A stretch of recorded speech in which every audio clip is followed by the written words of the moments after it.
Edifica tu iglesia, Señor, por tu palabra. Muéstranos a Cristo y salva al pecador. Te lo pedimos en su nombre.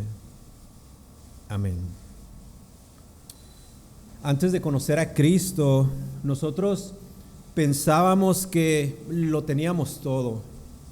Creíamos que éramos incluso superiores a otros. Nos sentíamos invencibles. Sin Cristo éramos básicamente nuestra propia autoridad. No había más que la nuestra y por eso la rebeldía hacia las autoridades y especialmente la rebeldía hacia nuestros padres. Pensábamos que lo éramos todo y que lo teníamos todo. Pero a la luz de la Escritura, la realidad, la cruda realidad era que nos encontrábamos en un estado de miseria y de lástima. Y estábamos pobres. Y estábamos desnudos. No teníamos en realidad nada. Pero luego se aparece Él. Se aparece Dios. Y vemos en nuestro texto, ahí en el versículo 4, ese pero lo cambia todo. Nuestra vida cambia completamente. El pero de Dios nos salvó y nos transformó. Versículo 4. Pero cuando se manifestó la bondad de Dios nuestro Salvador y su amor para con los hombres. El bendito pero de Dios. Esta frase, pero Dios, es la esperanza más grande del hombre en este mundo malo y perverso. Antes del pero de Dios, el hombre se encuentra en una posición atroz, terrible y trágica. Es como si el hombre estuviera en cadena perpetua, condenado a muerte, listo para la pena capital, preparado para ser ejecutado. Antes del pero de Dios, el hombre se encuentra sin ningún tipo de esperanza, no tiene ningún recurso. No tiene ninguna ayuda disponible. El hombre está solo, condenado por su propio pecado. Las llamas del infierno le invocan. Pero Dios se presenta. Pero Dios viene y nuestro texto dice, y en su gran bondad, aún estando en la condición en la que nos encontrábamos muertos en pecados, en los pecados que Él detesta y aborrece y que castiga con toda su ira, dice nuestro texto en el versículo 4, la bondad de Dios se hace manifiesta. Pero cuando se manifestó la bondad de Dios nuestro Salvador, Dios se agrada y se deleita en ofrecernos su bondad. Y esto lo vemos a lo largo de toda la Escritura, como por ejemplo en el Salmo número 34, versículo 8, gustad y ved que es bueno Jehová. El Salmo número 145, versículo 9 dice, bueno es Jehová para con todos y sus misericordias sobre todas sus obras. Romanos capítulo 2, versículo 4, aquí el apóstol Pablo haciendo hincapié en la bondad de Dios dice, ¿o menosprecias las riquezas de su bondad? Volviendo al Antiguo Testamento, Éxodo capítulo 34, versículo 6, y pasó Jehová por delante de él y proclamó, Jehová, Jehová, Dios misericordioso y piadoso, lento para la ira y grande ¿en qué?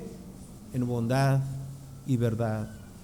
Santiago capítulo 1, versículo 17 dice, toda buena dádiva y todo don perfecto desciende de lo alto del Padre de las luces, en el cual no hay mudanza ni sombra de variación. Uno más, Lamentaciones capítulo 3, versículo 25, simplemente y sencillamente dice, bueno es Jehová a los que en él esperan y al alma que le busca. Estábamos perdidos, sin rumbo alguno, completamente sumergidos en las tinieblas del pecado, pero la bondad de Dios se hizo presente en nuestras vidas y lo cambió completamente todo.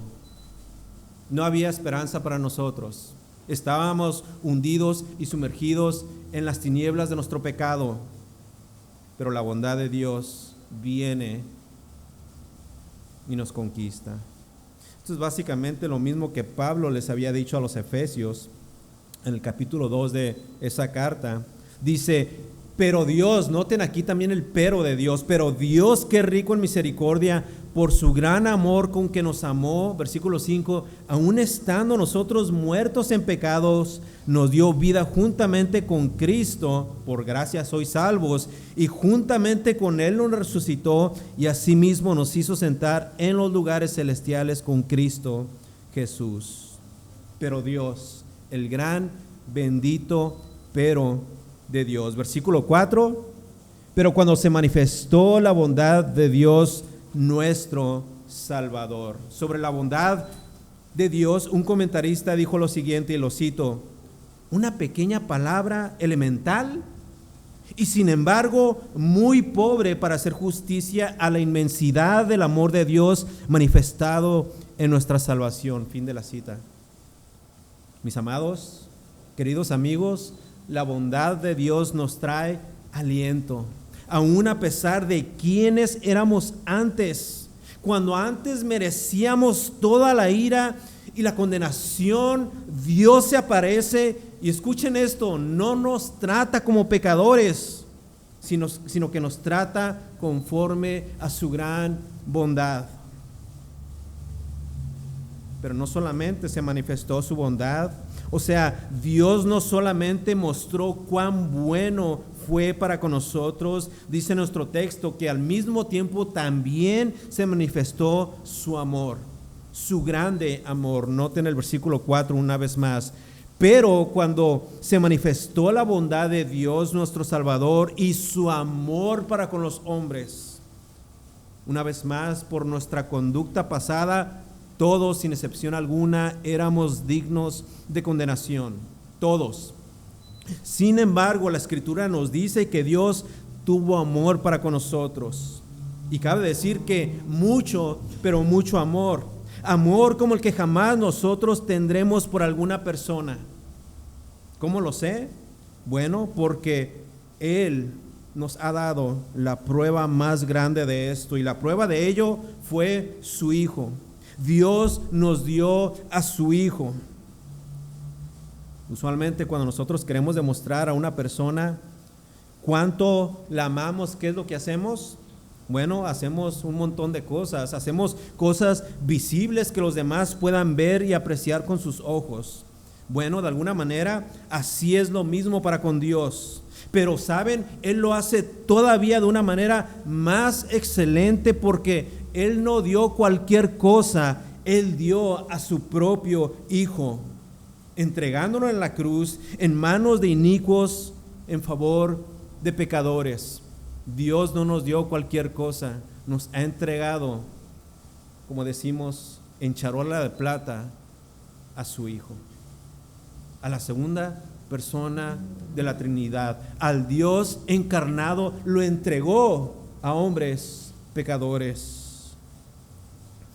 Ahora rápidamente veamos lo que se encuentra en este capítulo, el mensaje de Pablo para los cristianos en Creta. En los versículos 1 y 2 se describen los comportamientos apropiados para todo creyente. Y vemos ahí que estos se contrastan con el comportamiento que ellos tenían antes de la salvación. Eran formas de vivir pecaminosas, pero ahora en el versículo 4 vemos la explicación del origen del cambio que hubo. O sea, de una vida totalmente inmoral a una vida totalmente transformada. Y ese origen, como podemos apreciar, viene de Dios mismo. Y específicamente el cambio se produjo por la bondad y por el amor de Dios, nuestro Salvador. ¿Vamos bien? Bueno, veamos lo que Dios hizo en base a esa bondad y en base a ese grande amor para con nosotros. ¿Qué fue lo que hizo Dios? Nos salvó. Observen el versículo 5. Versículo 4, pero cuando se manifestó la bondad de Dios, nuestro Salvador, y su amor para con los hombres, versículo 5, nos salvó. nos salvó. Aunque muchos lo piensen así, nuestra salvación no es el resultado de nuestras obras o de nuestros esfuerzos humanos.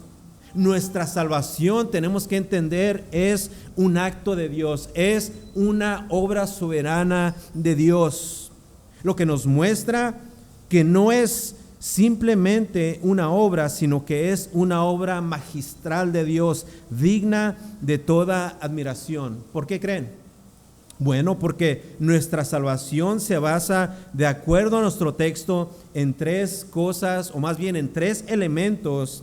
Observen el resto del versículo 5. Dice que nos salvó no por obras de justicia que nosotros hubiéramos hecho, sino, y aquí están los tres elementos de nuestra salvación: por la misericordia de Dios, por el lavamiento de la regeneración y por la renovación en el Espíritu Santo. Tres elementos de nuestra salvación. Si algún día alguien nos cuestiona, o incluso si nosotros mismos nos hacemos la gran pregunta, ¿en qué es que se basa nuestra salvación? Bueno, la palabra de Dios aquí nos da una respuesta clara. Nuestra salvación descansa en tres realidades gloriosas.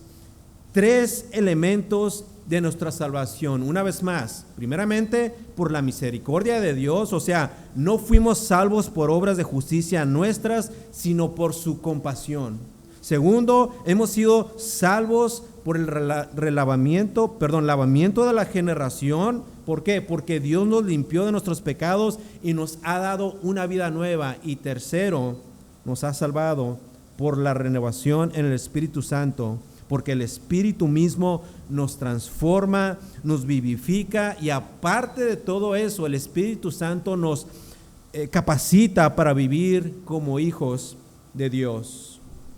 Mis amados, recordemos esto: nuestra salvación descansa en estas tres realidades. Pablo, de hecho, les dijo algo similar a los Efesios en el capítulo 2, versículo 8: porque por gracia sois salvos por medio de la fe, y esto no es de vosotros, pues es don de Dios. Versículo 9: no por obras, para que nadie se gloríe. La iglesia verdadera, la iglesia del Nuevo Testamento, la iglesia del Señor enseña que una persona no puede hacer absolutamente nada para recibir el favor de Dios, ni una sola. Por más santa y por más dedicada que sea, esa persona no puede recibir el favor de Dios. Porque si fuese así, si fuera necesario que el hombre aportara cualquier cosa para recibir el favor de Dios, entonces ya no sería ni por su gracia, como dice en Efesios, o como dice en nuestro texto, ya no sería por la misericordia de Dios, ya no sería por el lavamiento de la regeneración, ni tampoco sería por la renovación en el Espíritu Santo. Lo que significa que ningún mérito, ninguna obra puede mover ni influir la soberanía de Dios en lo que respecta a la salvación. En otras palabras sencillas, el hombre no aporta absolutamente nada a su salvación. ¿Por qué? Bueno, porque la salvación es básicamente un regalo de Dios para el hombre. En primer lugar, que ni siquiera se merece, ni siquiera se la merece. Pensemos en un hijo que se porta mal. Este hijo no escucha, no obedece y constantemente está viviendo en rebeldía. ¿Qué es lo que este hijo realmente se merece? ¿Un premio? ¿Un regalo? Por supuesto que no. Este hijo rebelde no merece absolutamente nada. Padres, ¿estamos de acuerdo? Bueno, sin embargo, imaginen que ese padre o esa madre, en vez de darle lo que se merece, o sea, un castigo, una disciplina, lleva a su hijo un regalo, y no cualquier regalo, sino un regalo de suma cantidad y valor. Todos nos sorprenderíamos y nos rascaríamos hasta la cabeza y pensaríamos o nos preguntaríamos, ¿cómo puede ser que un padre dé un regalo tan grande a un hijo tan desobediente? Bueno, en cierto sentido, así es la salvación.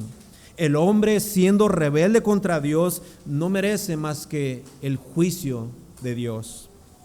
Pero Dios, en su soberana gracia, decidió darnos el regalo más valioso, la salvación en Cristo Jesús.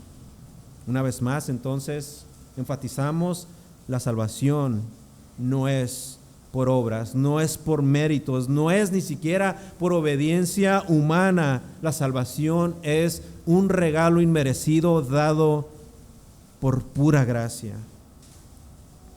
Aunque sea digno y no merecedor, ya sea por causa de su injusticia o por causa de su rebelión o por causa de su pecado, pero a Dios le ha placido salvar al hombre, y como dice nuestro texto en el versículo 5, por su misericordia, por su misericordia. En unos momentos estaremos hablando en detalle sobre estos tres elementos: la misericordia, el lavamiento de la regeneración y la renovación en el Espíritu Santo. Pero la realidad es que todo esto se puede resumir en una pequeña frase, se puede resumir en la gracia de Dios. Primera de Pedro capítulo 5 versículo 10 dice que Dios es el Dios de toda gracia. El Salmo número 84 versículo 11 dice que Dios es el dador de la gracia. Y la carta a Santiago capítulo 1 nos dice que todo lo que hemos recibido de parte de Dios, incluyendo la salvación, desciende de lo alto, proviene de parte de Dios. Versículo 17 de Santiago capítulo 1: toda buena dádiva y todo don perfecto desciende de lo alto. O sea, desciende de Dios, procede de Dios. El Evangelio de Juan también, en el capítulo 1, vemos que también se nos habla acerca de la gran abundancia que Dios nos ha dado. Capítulo 1 de Juan, versículo 16: porque de su plenitud tomamos todos y gracia sobre gracia. Y al final del libro de Apocalipsis, es decir, al final mismo de toda la Biblia, encontramos que el último versículo hace énfasis en esta gloriosa característica de la bondad de Dios hacia nosotros, su gracia. Apocalipsis capítulo 22, versículo 21 dice: la gracia de nuestro Señor Jesucristo sea con todos vosotros. Amén. Ahora, ¿por qué tanto énfasis en la gracia en la Escritura? Una y otra vez.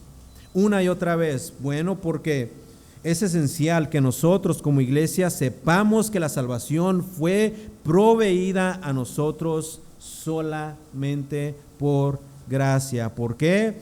Porque la salvación le pertenece a Dios, no a nosotros. No a nosotros, la salvación es de Dios. Salmo capítulo 3, versículo 8 lo dice de una manera sencilla pero poderosa: la salvación es de Jehová. La salvación es de Jehová. Salmo número 62, versículo 1 dice: en Dios solamente está acallada mi alma, y de Él viene mi salvación. De Él viene. No viene de nadie más. No viene de la iglesia, no viene del pastor, de los líderes, no viene de mis acciones. Viene de Dios, procede de Dios. ¿Estamos convencidos o todavía no? Bueno, ¿quién recuerda la historia del profeta Jonás? Este hombre, después de haber sido rebelde a no querer obedecer la voz de Dios para que fuera a advertirle al pueblo de Nínive para que se arrepintiera de sus pecados, y este hombre, al darse cuenta que de Dios nadie puede escapar, cuando él trató de irse lejos, subiéndose a un barco del cual marineros aventaron a Jonás porque se dieron cuenta de que por su culpa las aguas y los vientos amenazaban con hundir al barco. Jonás, después de haber sido tragado por un gran pez, no por una ballena, ahí estando en el estómago de ese gran pez y en medio de su soledad y su sufrimiento, se dio cuenta que la salvación de Nínive no dependía de él, ni de cualquier cosa buena que pueda existir en los hombres. de esa nación. Jonás entendió que la salvación dependía de Dios. El capítulo 2, versículo 9 de ese libro dice: mas yo con voz de alabanza te ofreceré sacrificios, pagaré lo que prometí. Y noten lo que dice aquí Jonás: la salvación es de Jehová. O sea que Jonás no pudo hacer nada más para detener la gracia de Dios sobre Nínive. Jonás se dio cuenta que la gracia de Dios era, escuchen, irresistible para el pueblo de Nínive. Jonás se dio cuenta que Dios iba a ofrecer su gracia a Nínive a pesar, escuchen, a pesar de su necedad, a pesar de la maldad de ese pueblo, a pesar de la idolatría, a pesar de su pecado. Era tanto así su maldad y su pecado que dice el versículo 2 del capítulo 1 que la maldad de esta ciudad, la ciudad de Nínive había subido a la misma presencia de Dios. Jonás capítulo 1 versículo 2: levántate y ve a Nínive, aquella gran ciudad, y pregona en contra de ella. ¿Por qué? Porque la maldad ha subido delante de mí. Imaginen a un Dios 3 veces santo presenciando la maldad de estos hombres.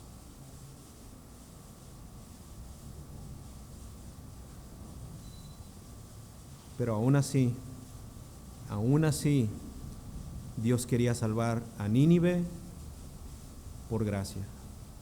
Dios quería que esta ciudad, escuchen bien, Dios quería, sin importar lo que el profeta Jonás pensara, Dios quería, por su gracia, salvar a Nínive.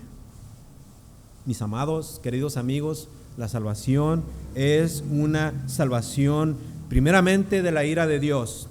La salvación, en segundo lugar, es una salvación de nuestro propio pecado.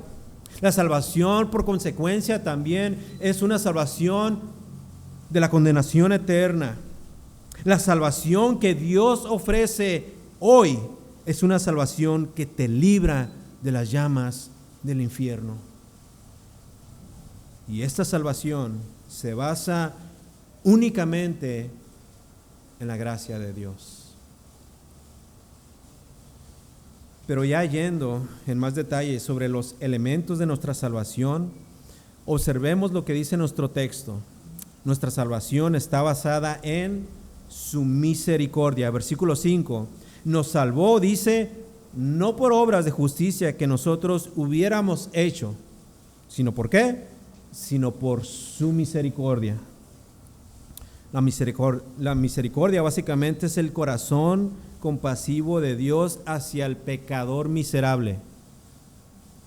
Ya vimos que el hombre está perdido, muerto en delitos y pecados, incapaz de salvarse, pero Dios, en vez de darnos lo que merecemos, ¿y qué merecemos? Juicio y condenación. Dios, por decirlo así, se inclina hacia nosotros con gran compasión. Ese es Dios. El Dios bueno, bondadoso, misericordioso y lleno de gracia. La misericordia implica un perdón a quien en realidad merece un castigo, y un castigo severo. Mientras la gracia resalta el favor inmerecido, la misericordia, por otro lado, resalta que Dios nos libra de la condenación que justamente merecíamos. Y como dice el pastor John MacArthur, la misericordia es Dios no dándonos lo que merecemos, la gracia de Dios dándonos lo que no merecemos. Esta parte del carácter de Dios, la misericordia, apunta al carácter mismo personal de Dios. Y así como un padre se compadece de un hijo rebelde y lo perdona, Dios muestra su misericordia hacia aquellos que a Él le ha placido salvar. Entonces, cuando el apóstol Pablo dice que Dios salva por su misericordia, está afirmando que la única explicación de nuestra salvación es que Dios tuvo compasión de nosotros cuando nos encontrábamos en una miseria espiritual, y Él decide salvarnos aún sin merecerlos. Dios no se basa en salvarnos nunca, jamás en algo que nosotros pudiésemos haber hecho. Esto quiere decir que no importa qué tan grande y feo y horrible haya sido nuestro pecado, no importa cuántos pecados hayamos cometido, no importa cuánta maldad hayamos causado, Dios, por su gracia, por su misericordia, por su bondad, puede cubrir la mancha de nuestro pecado. Por esta razón, Dios nos salva. Ahora, ¿qué quiere decir por el lavamiento de la regeneración? Versículo 5, nos salvó no por obras de justicia que nosotros hubiésemos hecho, sino por su misericordia y por el lavamiento de la regeneración. Bueno, para entenderlo de una manera práctica, así como lavamos algo sucio, un trapo, un carro o una superficie, de la misma manera el hombre es lavado espiritualmente a través de la regeneración, es decir, mediante el nuevo nacimiento. De hecho, la palabra regeneración literalmente significa en griego nuevo nacimiento o nuevo engendramiento. De hecho, el apóstol Pablo utilizó exactamente la misma imagen de limpieza en Efesios capítulo 5, pero aplicada a la relación de Cristo con la iglesia. Y noten lo que dicen los versículos 25 y 26 del capítulo 5 de Efesios, hablándole aquí a los matrimonios y específicamente hablándole a los maridos. Les dice: maridos, amad a vuestras mujeres, así como Cristo amó a la iglesia y se entregó a sí mismo por ella. Versículo 26, ¿para qué? Para santificarla, habiéndola purificado, y noten cómo dice el final, en el lavamiento del agua por la palabra. Mis amados, y esto queda confirmado también en otros textos bíblicos donde la palabra de Dios se asocia tanto con el agua, así como con la regeneración. Y su efecto en nuestras vidas es básicamente limpiarnos y renovarnos y transformándonos, cumpliendo la obra espiritual de purificación. Y es por eso que el salmista en el Salmo número 119 se hizo esta pregunta: ¿con qué limpiará el joven su camino? Y luego responde: con guardar tu palabra. ¿Cómo puede el joven mantenerse limpio? Obedeciendo y sometiéndose a la palabra de Dios. El apóstol Juan en el capítulo 15, versículo 3 dice: ya vosotros, bueno, palabras de Jesús, ya vosotros estáis limpios por la palabra que os he hablado. Pero igualmente la palabra que nos limpia también nos regenera. Santiago capítulo 1 versículo 18 dice: Él, hablando de Dios, de su voluntad nos hizo nacer por la palabra de verdad para que seamos primicias de sus criaturas. De la misma forma, 1 de Pedro capítulo 1 versículo 23, aquí el apóstol Pedro la misma idea dice: siendo renacidos no de simiente corruptible, sino de incorruptible, por la palabra de Dios que vive y permanece para siempre.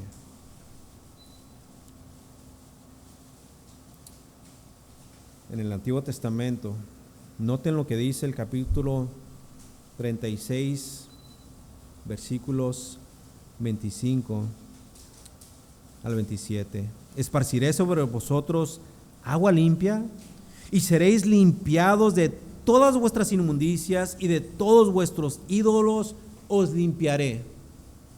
¿Quién está haciendo aquí esto? ¿El profeta? No, es Dios. Dios es el que limpia, Dios es el que regenera, Dios es el que transforma los corazones. Noten el versículo 26: y os daré yo les daré corazón nuevo, y pondré espíritu nuevo dentro de vosotros, y quitaré de vuestra carne el corazón de piedra, y os daré un corazón de carne. Pero ahí no termina todo. Noten lo que dice el versículo 27: y pondré dentro de vosotros mi espíritu, con E mayúscula, refiriéndose a la tercera persona de la Trinidad. Y pondré dentro de vosotros mi espíritu, y haré, Él lo hace, y haré que andéis en mis estatutos, y guardéis mis preceptos, y los pongáis por obra. ¿Te has preguntado en ocasiones por qué es que tú no puedes obedecer la palabra de Dios? Posiblemente porque no tienes un nuevo corazón. Posiblemente porque tu corazón sigue duro, así como la piedra. Posiblemente porque no has sido lavado por la palabra. Posiblemente porque no has sido regenerado. Así que examínate en esta mañana. Medita sobre esta gran verdad. Ve si Dios realmente, en base de su bondad y de su amor y su misericordia y su gracia, realmente te ha salvado. Examínate, y especialmente porque hoy estaremos participando de la Santa Cena. Tenemos que acercarnos a ella dignamente, tenemos que participar de ella dignamente. Examina tu corazón. Hemos visto cómo Dios nos salva por su misericordia y cómo nos limpia espiritualmente mediante el lavamiento de la regeneración. Pero saben, la obra de Dios en nuestra salvación no termina ahí. O sea que no basta con ser perdonados y purificados, también necesitamos ser transformados internamente. Y es aquí donde entra el tercer elemento, la renovación en el Espíritu Santo. Mientras la regeneración nos da una vida nueva, es el Espíritu quien nos capacita día a día para vivir conforme a esa nueva vida, produciendo así frutos de santidad, frutos de obediencia, frutos dignos de arrepentimiento. Veamos el versículo 5, parte final. Nos salvó no por obras de justicia que nosotros hubiéramos hecho, sino por su misericordia, por el lavamiento de la regeneración y ¿por qué más? Y por la renovación en el Espíritu Santo. La renovación en el Espíritu Santo es básicamente lo mismo que el lavamiento de la regeneración, solamente dicho de otra forma. Pero básicamente con esto, a diferencia de la regeneración que ocurre, escuchen, una sola vez en la vida del creyente, la renovación es una que dura para toda la vida. Para toda la vida. Y esto lo confirma el comentarista William Hendrickson cuando dijo: mientras la regeneración es un solo acto, un cambio instantáneo, la renovación es una actividad que dura toda la vida, o sea que inevitablemente después de la regeneración tiene que seguirle la renovación. O sea que no es una o la otra, no pueden estar desconectadas. Has sido regenerado, entonces serás renovado. Y es por eso que el apóstol Pablo dijo en la carta a los Romanos en el capítulo 12, versículo 2, no os conforméis a este siglo, sino transformaos por medio de la renovación de vuestro entendimiento. ¿Para qué? Para que comprobéis cuál sea la buena voluntad de Dios, agradable y perfecta. Este versículo nos muestra que la renovación en el Espíritu Santo no es solamente un evento instantáneo, sino un proceso continuo. Nuestra mente y nuestro corazón deben de ser transformados día a día, hasta que nuestra vida refleje la voluntad de Dios. Este proceso, si podemos decirlo así, progresivo de transformación, se le conoce como la santificación o la santificación progresiva, algo de lo que ya hemos estudiado como iglesia. O sea, es la obra de Dios en nosotros para hacernos semejantes a su Hijo Jesucristo. Cuando somos regenerados, somos transformados con la idea final de llegar a ser como su Hijo. No para seguir haciendo nuestra propia voluntad, no para seguir caminando como antes lo hacíamos, que de paso, si seguimos así, muy posiblemente no estamos en la fe. Seguimos condenados al infierno. Filipenses capítulo 1, versículo 6, el apóstol Pablo dijo: estando persuadido de esto, que el que comenzó en vosotros la buena obra, la perfeccionará hasta el día de Jesucristo. Aquí Pablo nos asegura que esta renovación no depende de nuestro esfuerzo humano, sino que depende del Espíritu con E mayúscula, la tercera persona de la Trinidad que comenzó la obra en nosotros, y Él, el Espíritu Santo mismo, la llevará a su cumplimiento.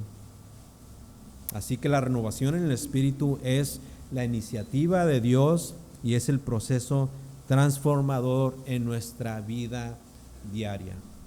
Por lo que si tú por alguna razón estás caminando contrario a esto, entonces debes de meditar. Meditar si realmente eres un creyente verdadero. Y si no lo eres, hoy es el día de salvación. Hoy ese amor y esa bondad y esa misericordia están disponibles para ti. Hoy la oferta de gracia está de pie.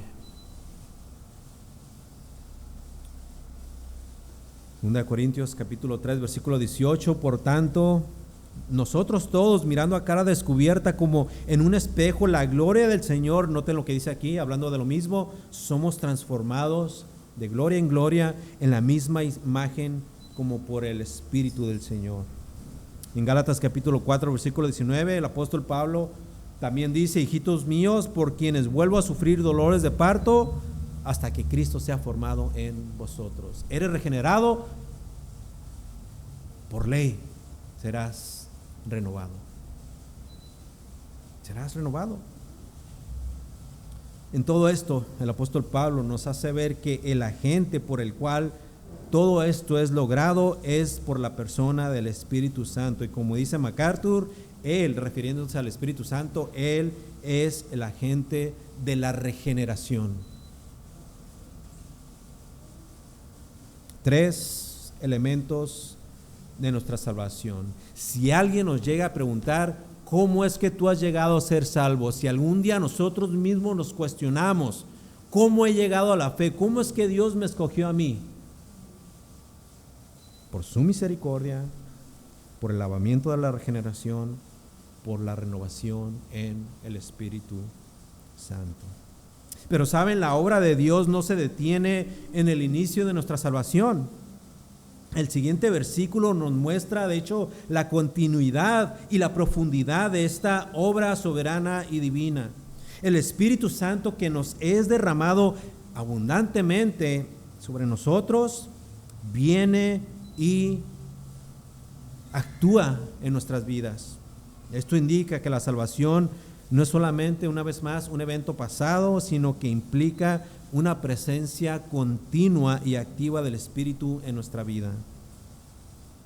Y si esto sucede, la implicación es que el Espíritu Santo nos da poder, nos transforma y, lo mejor de todo, tenemos una comunión constante con nuestro Padre. Versículo 6.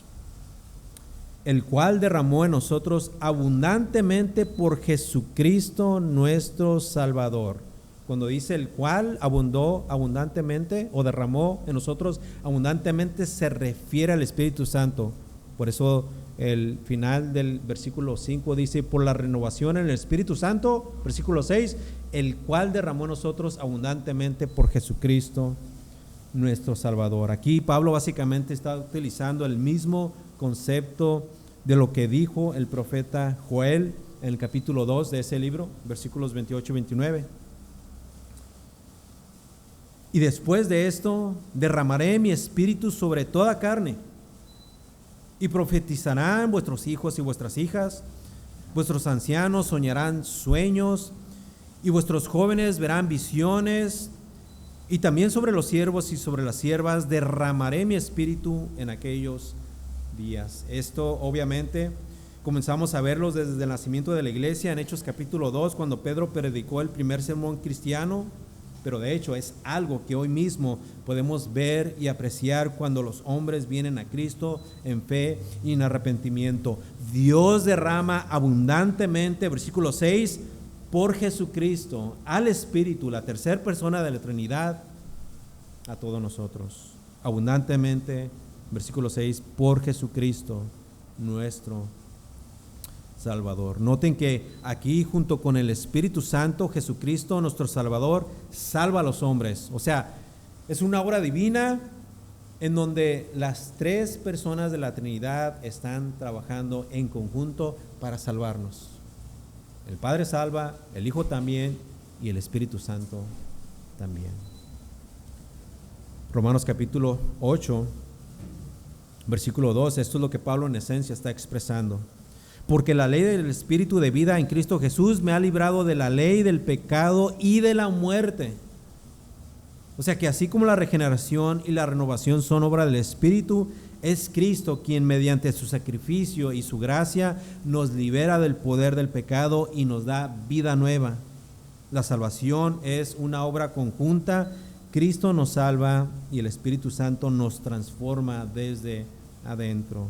Y eso asegura la presencia activa de Dios en nuestros corazones. Pero ¿saben? Esta obra no se queda solo en la obra interna de nuestros corazones, sino que esta obra tiene un propósito eterno y garantizado. Y es por eso que en el siguiente versículo, el versículo 7, ahí Pablo nos muestra la consecuencia gloriosa de esta obra divina. Somos hechos herederos de la vida eterna, no por méritos propios, sino por la gracia de Dios que nos justifica y nos adopta como hijos. Versículo 7, nuestro versículo final. Tito capítulo 3, versículo 7. Para que justificados por su gracia, viniésemos a ser herederos conforme a la esperanza de la vida eterna. Dos cosas importantes aquí, aparte de volver a mencionar la gracia de Dios: justificación y herencia. Veamos rápidamente la justificación. Pablo dice en el Nuevo Testamento que somos justificados por gracia. Romanos capítulo 3, versículo 24, siendo justificados gratuitamente por su gracia mediante la redención que es en Cristo Jesús. Y obviamente este es un tema bastante amplio y que ya hemos tenido la oportunidad de hablar de ello. Y por ahí tenemos algunas enseñanzas sobre este tema, sobre la justificación. Pero justificar básicamente esta palabra es un término legal que significa que el acusado es absuelto de todos los cargos que se le han imputado. En otras palabras, el acusado es legalmente declarado justo. No es hecho justo, es declarado justo. Justo solamente hay uno, y ese es Cristo. Pero por la gracia de Dios somos justificados, somos declarados justos. Pablo usa esta palabra para explicar el acto de la justificación de Dios, en la cual Él completamente cancela toda la culpa humana por medio de la muerte expiatoria y redentora de Cristo Jesús. Pregunta: ¿cómo se obtiene la justificación? ¿Hincándonos? ¿Ayunando? ¿40, 41 días? No. La justificación se obtiene, escuchen, solamente por la fe. Solamente por la fe. ¿Fe en qué o en quién? Mejor dicho, fe en Cristo Jesús. ¿Y qué beneficios trae la justificación? Bueno, por nombrar algunos, la justificación básicamente nos reconcilia con Dios, nos libra completamente del pecado y de su esclavitud y nos garantiza la vida eterna, solamente por mencionar algunos de los beneficios. Versículo 7. Para que justificados por su gracia, noten lo que dice aquí, viniésemos a ser herederos conforme a la esperanza de la vida eterna. Mientras antes de Cristo estábamos perdidos y marginados, sin nada, por todo lo que vimos en los versículos 4, 5 y 6, y por esto último del versículo 7, que fuimos justificados por su gracia, esto es lo que resultó: vinimos a ser herederos. O sea que una vez habiendo sido benefactores de la gracia de Dios y habiendo sido adoptados en la familia de Dios, por consiguiente, y podríamos decir por derecho, somos herederos de la vida eterna. Y es por eso que Pablo, en el primer capítulo de la carta a los Efesios, dice que hemos sido herederos en Cristo Jesús de toda bendición espiritual en los lugares celestiales. O sea, lo tenemos completamente todo. Antes estábamos pobres y estábamos desnudos, pero ahora en Cristo no solamente somos salvos, Dios nos da una herencia en Cristo Jesús.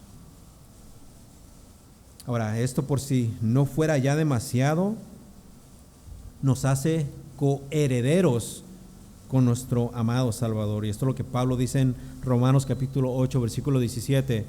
Y si hijos, noten aquí cómo hace referencia a la adopción. Somos la nueva familia en Cristo. Antes éramos hijos de Satanás, éramos hijos del padre de mentira, pero ahora en Cristo somos herederos.